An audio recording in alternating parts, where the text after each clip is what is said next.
पर जीव क्या सोचता है कि हम पुण्य करेंगे तो हमें पुण्य का फल मिलेगा। अच्छा एक बात बताओ, जितने भी लोग ब्रांडेड शराब पीते हैं, ये पुण्य का फल भोग रहे हैं क्या? बोलो। देसी नहीं कह रहा हूं, ठर्रा नहीं कह रहा मैं। देसी ठर्रा तो जो है ना, ये बेचारे जो थोड़ा बहुत कमाते हैं और फिर लगा के सो जाते हैं। मैं तो ब्रांडेड की बात कर रहा हूं।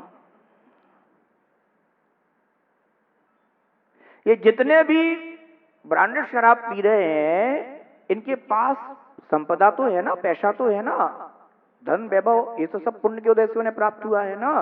पर ये सिर्फ बताना चाहता हूं कि पुण्य के उद्देश्य उन्हें ये तो मिल गया, धन वैभव सब मिल गया, पर ये पुण्य का फल भोग रहे हैं क्या? सिर्फ ये मैं पूछना चाह रहा हूं।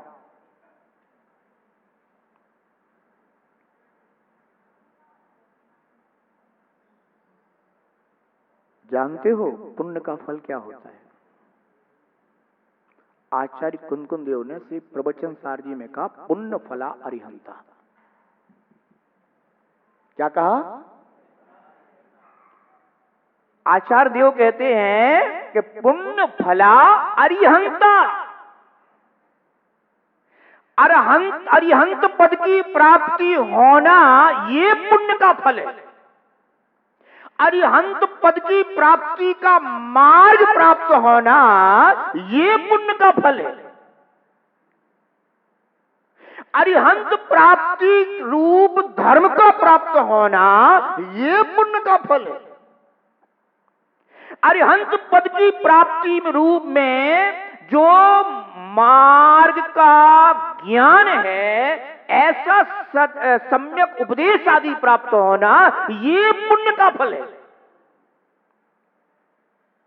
अब यहां जितने जीव बैठे हैं ना, आप सब बैठे हो, आप सब पुण्य का फल भोग रहे हो इस समय। कौन से हो? ये आपके पुण्य का फल है। आप यहां बैठ करके कह सकते हो कि मैं अपने पुण्य को भोग रहा हूं। बाकी तो पुण्य उदय में आकर के पाप रूप होकर के और जीवों को केवल दुख देते हैं। भाई किसी भी करनी का जो निर्णय होगा वो तो फल में ही होगा ना, है? करनी का निर्णय कहां होगा? फल में तो दिखाई देगा ना।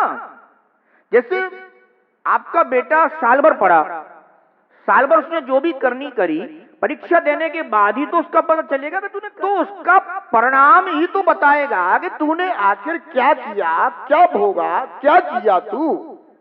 ऐसे ही जो जीव पुण्य के उदय में करनी करते हुए अंत समय में अगर मान लो नरकादि कुगतियों को प्राप्त कर रहे हैं, तो उनने पुण्य का फल भोगा कि पाप के फल को भोगने के लिए वो उस योनि को प्राप्त हुए हैं।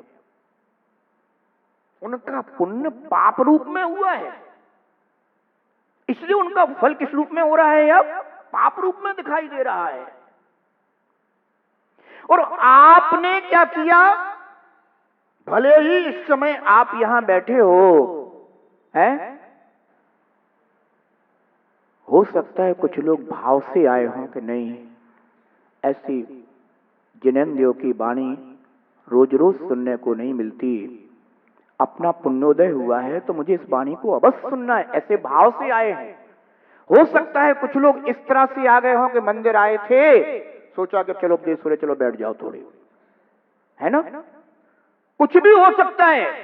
पर अगर आप यहां आ चुके हो और यहां बैठ चुके हो और आप उस जिनेंद्रियों की वाणी को सुनने के लिए बैठे हो, तो ये पक्का मानना कि भले ही तुम्हारे पाप कर्म का भी उदय हो, पर अगर यहां बैठ गए हो तो तुम्हारा पाप भी अब पुण्य का फल दे रहा है। यही साता असाता का गणित है, जो इसने साता असाता शुभ अशुभ कर्मों का जो ये गणित समझ गया ना, वह विवेकी हो जाएगा। फिर वो अपने इस शुभ को भी नष्ट नहीं करेगा, अभी शुभ का उपयोग करेगा। और अशुभ अगर उसका है तो भी वह सत्संगति में बैठ करके उसे क्या करेगा, पाप को भी पुण्य के रूप में बदल करके अनुभव करेगा। इसलिए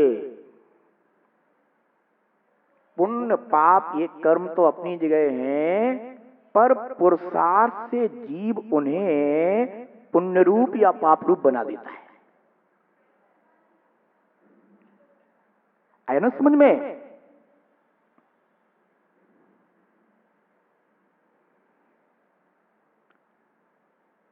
तो यह जीव जो कुछ भी यहां प्राप्त कर रहा है, सबको अकेले अकेले मिल रहा है। भले ही अपन कितने भी साथी हो जाए, हैं हम बैठे हैं 24-25 जन, पर अगर ये सोचे कि हमारा फल इनको मिल जाएगा या इनका कोई फल हमें मिल जाएगा, तो बंधु इससे बड़ी भ्रांति, झूठी बात कोई दूसरी नहीं हो सकती है। और यही बिल्कुल आपके जीवन की गणित है। आप परिवार में रहते हैं, परिवार में एक दूसरे के लिए जीते हैं, एक दूसरे के सहयोग में रहते हैं, ये तो जीवन शैली है। बिल्कुल एक दूसरे का सहयोग करना चाहिए, परंतु ये सोचो कि हमें इनका फल हमें मिल जाएगा, तो इस झूठी आस में तुम मत रहना। आपस में सहयोग हो सकता है, एक दूसरे के अच्छे कार्य में, बुरे कार्य में भी सब प्रकार के जीव मिलते हैं। कुछ लोगों का स्वभाव अच्छे कार्य में सहयोग करने का होता है, कुछ लोगों का स्वभाव बुरे कामों में सहयोग करने का होता है। सबकी अपनी अपनी प्रणति, अपनी अपनी होनहार है। पर फल अगर कोई ये सोचे कि फल हमें इनका मिल जाए, तो ये भ्रांति है। फल तुम्हें अपना ही मिलेगा। एक सेठ जी के 500 कर्मचारी हैं, ठीक है ना, पर जो कुछ भी आय हो रही है, लाभ हो रहा है, वो सेठ जी को ही हो रहा है, उन 500 कर्मचारियों को नहीं हो रहा। 500 कर्मचारियों के लिए तो जो भी वेतन आदि निश्चित किया गया है, वो उतना ही मिलेगा। ध्यान रखना, वो उतना ही मिलेगा, उससे ज्यादा नहीं मिलेगा। पर भी 500 कर्मचारी जितना भी कार्य करेंगे, वो सेठ जी के हैं, वो सब सेठ जी के ही खाते में जाएंगे। घाटा भी होगा तो और लाभ भी होगा तो, पर उन्हें तो जितना मिलना। अब वो सेठ जी से कहने लग गया, सेठ जी से बांट दे, ना लाभ हो गया है, हिस्सा बांट करो, तो कुछ नहीं होगा, वो सेठ जी का ही है। तो जब घाटे में कोई हिस्सा बांट नहीं है, तो लाभ में कैसे हो सकता है? अब वो ठीक है, कहने का तात्पर्य सिर्फ इतना है, उदाहरण एक देश होते हैं और वो प्रयोजन को लेकर के ही समझे जाते हैं। हमें इस जीवन में यह बात हमेशा स्मरण में रखने योग्य है कि आज हम जो भी कर रहे हैं, उस सब का फल हमारा व्यक्तिगत, भले ही अपनों के बीच में बैठ करके कर रहे हैं, पर फल व्यक्तिगत है। तो मैं सिर्फ इतना कहना चाहता हूं कि यह निर्णय तुम समझ लो कि धर्म का फल हमेशा उत्तम होता है। इसमें किसी को संदेह की भी आवश्यकता नहीं है। कर्म के फल में संदेह हो सकता है, ये बता रहा था मैं।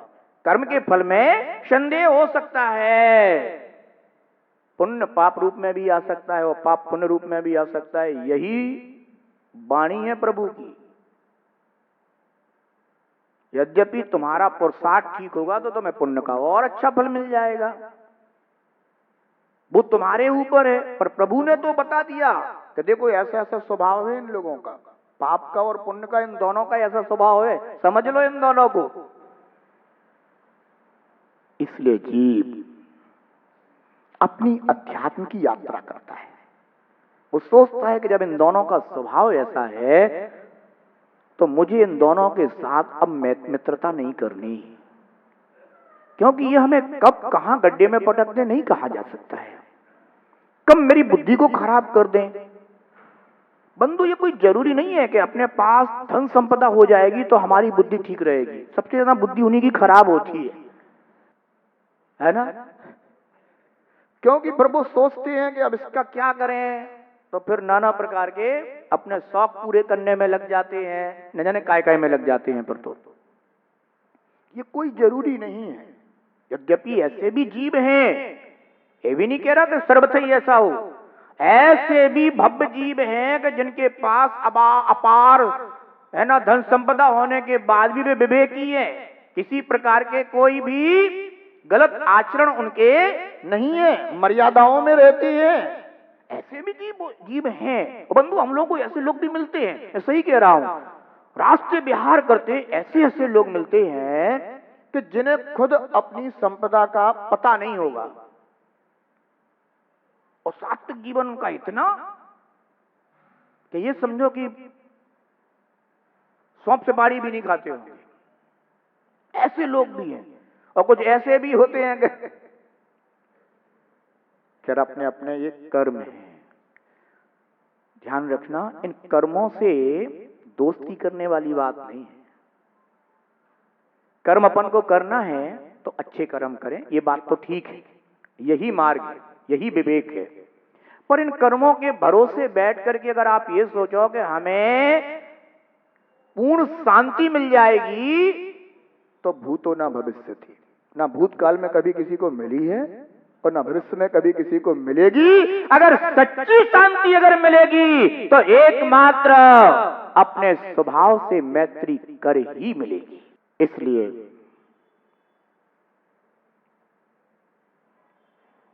धर्म को हमेशा ऊपर रखना चाहिए। सबसे ऊपर किसको रखना चाहिए? धर्म को हमेशा ऊपर रखना चाहिए।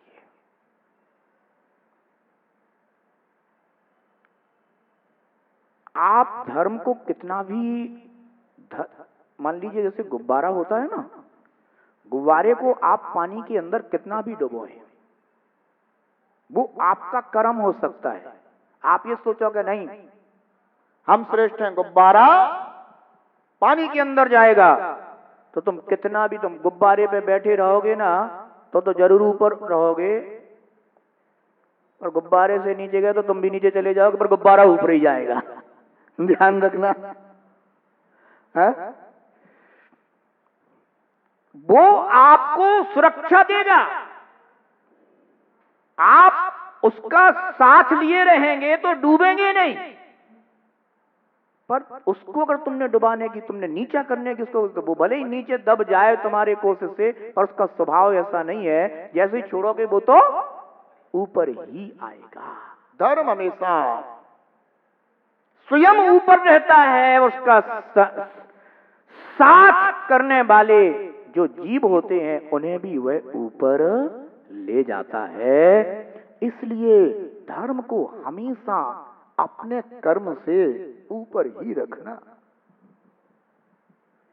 यही जीवन जीने का मार्ग है। जो कर्म को धर्म से ऊपर कर लेते हैं वे बंधुओं केवल